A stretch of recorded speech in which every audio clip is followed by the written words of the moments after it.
김소연 씨의 전 남편이 재판에서 슈레더 전 총리 탓에 혼인이 파탄났다라고 주장을 한 겁니다.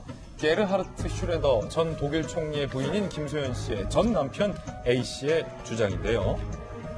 슈레더 전 총리 때문에 김 씨와의 결혼이 파탄났다라며 슈레더 전 총리를 상대로 1억 원대의 위자료 청구 소송을 벌였습니다.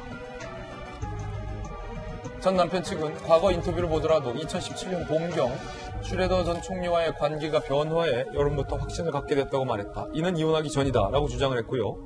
2017년 11월 A씨와 김씨는 합의 이혼을 합니다.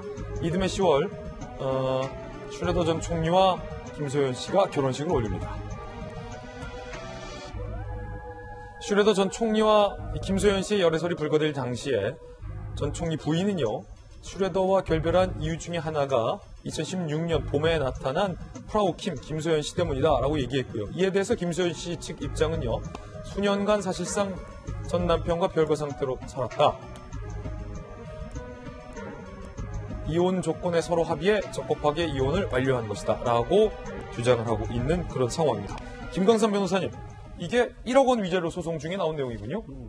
일단 이제 일반적으로 말이죠. 우리나라에서도 여러 가지 소송이 있는데 합의 이혼을 합니다. 근데 합의 이혼을 할 때까지는 자기의 배우자가 부정행위를 했는지 안 했는지를 잘 모르는 경우가 있어요. 예. 근데 합의 이혼을 하고 나서 보니까 배우자가 나를 멀리하고 별거하자고 한 이유가 그 당시에 다른 남자나 다른 여자가 있어서 그랬구나 알게 됩니다. 그러면 그때 우리가 보통 상간자, 부정한 배우자의 또 반대편, 상대를 상대로 이런 위자료 소송을 종종 제기해요. 그러면 문제는 뭐냐면 합의 이혼을 했단 말이에요. 2017년 11월에 합의 이혼을 했어요. 그러면 합의 이혼 전에 이미 김소연 씨와 슈레더 총리가 부적절한 관계였느냐?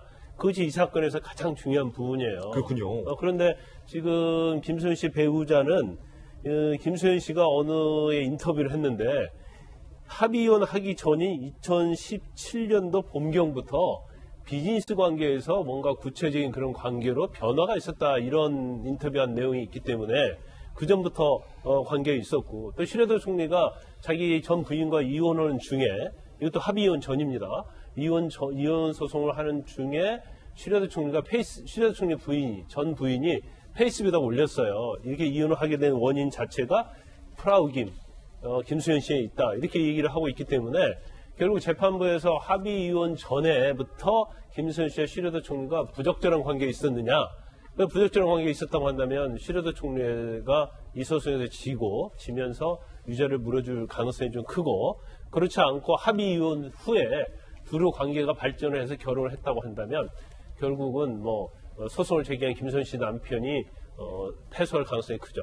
이럴 경우는 어떻습니까? 김소연 씨 측의 주장은 수년간 사실상의 별거 상태였다.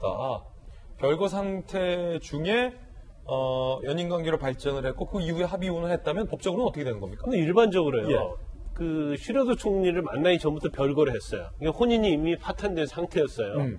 그 다음에 슈레더 총리를 만나고 이혼을 했다 하더라도 우리가 생각할 때는 별거를 하게 되고 파탄된 원인이 슈레더 총리 원인이 아닐 수 있잖아요. 예. 전부터 있었으면. 예. 근데 일반적으로 법원에서는 이혼 전에 어떤 부정 행위가 있었다고 하면 그걸 파탄 원인으로 인정을 대부분 해요. 그렇습니까, 구판사님? 이제 보통 이제 몇 년간의 어떤 별거 상태가 아니고 어떤 심한 부분은 그 자식 결혼할 때까지 20년간 이혼을 보류하는 그 커플도 있습니다. 그래요.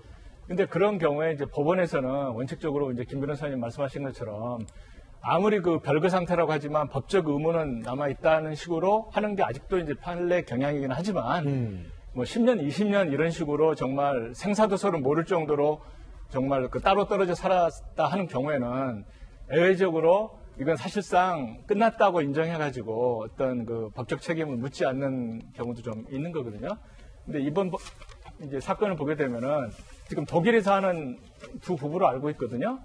그런데 지금 한국에서 지금 재판이 됐기 때문에 아마 이제 이 피고 쪽에서는 재판 비용이 많이 발생을 할 것 같고요. 나중에 이제 우리나라에서 판결을 받아도 독일에 판결 집행할 때는 집행 판결을 독일에서 한 번 더 받아야 되거든요. 그렇군요. 그러면 독일 법원이 다시 자기들 그 어떤 정조 기준이라든가 이거 기준으로 다시 한번 심사를 할 것 같습니다. 그렇군요.